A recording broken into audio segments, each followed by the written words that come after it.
Assalamualaikum warahmatullahi wabarakatuh. Perkenalkan, kami dari kelompok 2 yang beranggotakan Muji Retnosari, Cynthia Wulandana, Ayu Afiatus Soliha, dan Raditya Putra Danianto. Kami di sini akan menjelaskan penelitian pasar yang berkaitan dengan permintaan dan penawaran pada daging sapi di bulan Ramadan. Assalamualaikum warahmatullahi wabarakatuh. Kami dari kelompok 2, saya sendiri Cynthia Wulandana dengan NPM 1190-20456 dari kelas 2M. Di sini saya akan menjelaskan bagaimana ekonomi manajerial. Jadi ekonomi manajerial itu merupakan teori dalam pembuatan keputusan di dunia bisnis maupun administrasi. Jadi secara khusus ekonomi manajerial itu menggunakan alat dan teknik analisis ekonomi untuk menganalisis dan memecahkan masalah-masalah manajerial seperti pada materi yang didefinisikan berbeda-beda, tetapi hanyalah soal bahasa saja, karena pada hakikatnya atau substansinya itu tetap sama.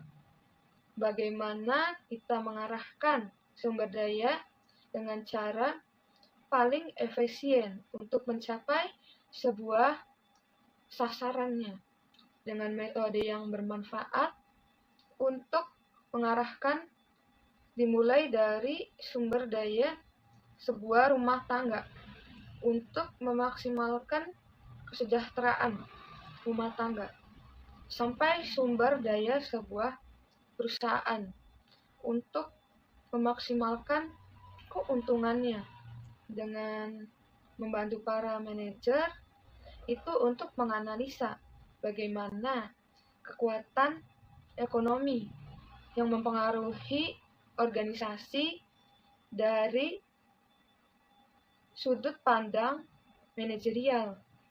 Ekonomi manajerial juga menyarankan peraturan-peraturan maupun solusi-solusi untuk memperbaiki keputusan manajerial dan memberikan ketetapan harga dan kekuatan harga.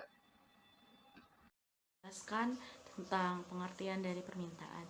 Permintaan adalah sejumlah barang dan jasa yang diinginkan oleh pembeli untuk memenuhi suatu kebutuhan pada berbagai tingkat harga dan waktu di pasar. Permintaan ini dibagi menjadi dua. Yang pertama itu ada permintaan efektif dan absolut. Yang kedua ada pengertian dari penawaran. Penawaran adalah konsep ekonomi mendasar yang menggambarkan jumlah total barang atau jasa yang tersedia untuk konsumen. Hal ini berkaitan erat dengan arti permintaan akan barang dan atau jasa yang ada di pasar. Penawaran juga disediakan oleh produsen akan naik dan semua perusahaan mencari untuk memaksimalkan keuntungannya. Baiklah, di sini saya akan menjelaskan tentang fungsi permintaan dan penawaran. Yang pertama, ada fungsi permintaan adalah merupakan kajian matematis yang digunakan untuk menganalisa perilaku konsumen dan harga barang atau jasa tersebut. Fungsi permintaan mengikuti hukum permintaan, yaitu apabila harga suatu barang naik, maka permintaan barang tersebut menurun. Dan sebaliknya, bila harga barang turun, maka permintaan akan barang tersebut meningkat.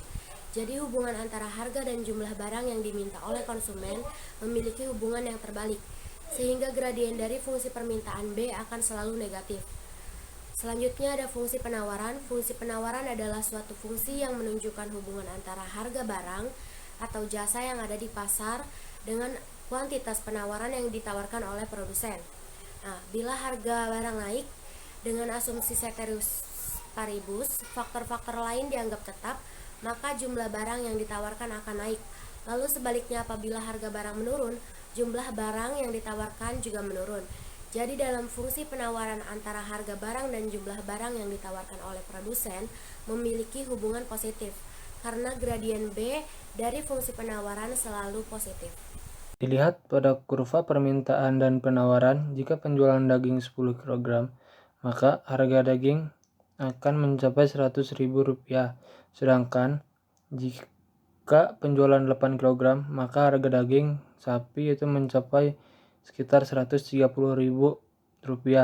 ketika penawaran D1, konsumen akan membayar pada harga Rp100.000 ketika 10 kg tersedia.